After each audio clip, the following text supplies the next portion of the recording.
Nandito kami sa park. Tamang unwind, tamang stress-free, relaxing, chatting. Dito kami kumain sa park. You know, para maiba ang environment. Para pagdating sa dorm, tulog na lang. Maganda tong park na to. Maluag, mahangin, at tahimik. Ayan. Tabi-tabi po sa punong ito. Ayan guys, ganito yung puno dito. Tabi-tabi po. Marami pa rin dito nag-e-exercise ng mga seniors. Pero ang pinili naming pwesto, yun doon. Medyo tago at medyo hindi masyadong daanan. Unless papunta dun sa dulo, yun, daanan yun. Yun maraming tao doon. Dito din nila dinadala yung mga aso nila.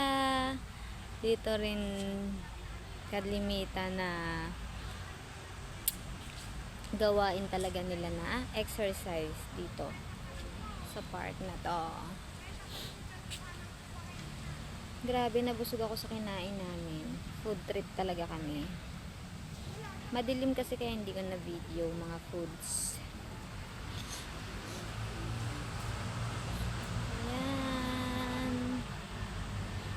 Ito yung malapit na park dito sa aming dorm. Mga 15 minutes walking away from our dorm. Diba? Ang ganda dito lalo pag gabi. Lalo na siguro pag dito. Ay, iniwan ko lang kung may Christmas sila.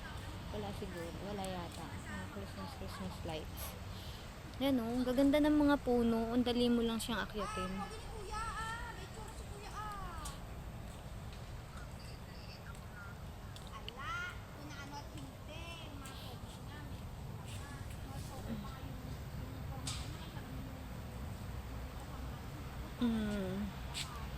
Yan. Dito muna kami until our curfew namin. Bago mag-curfew. Nakakapagod din sa work. Pero tiis lang. Chayo! Laban lang. Para sa kids. Yan. Yan yung mga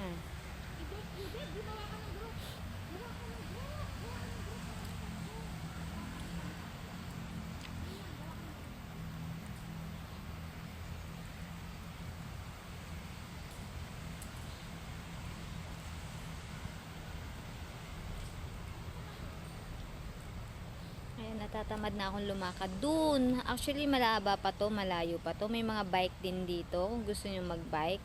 Kaso may apps.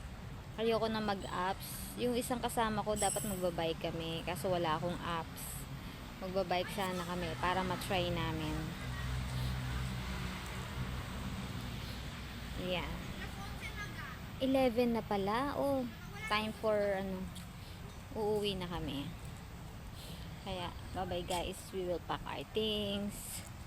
Aalis na kami. Uuwi na kami. Bye-bye na guys. Diba? Yan ang anino ko guys. Bye for now. Payat ko na. Bye-bye. Love you all. Miss you all.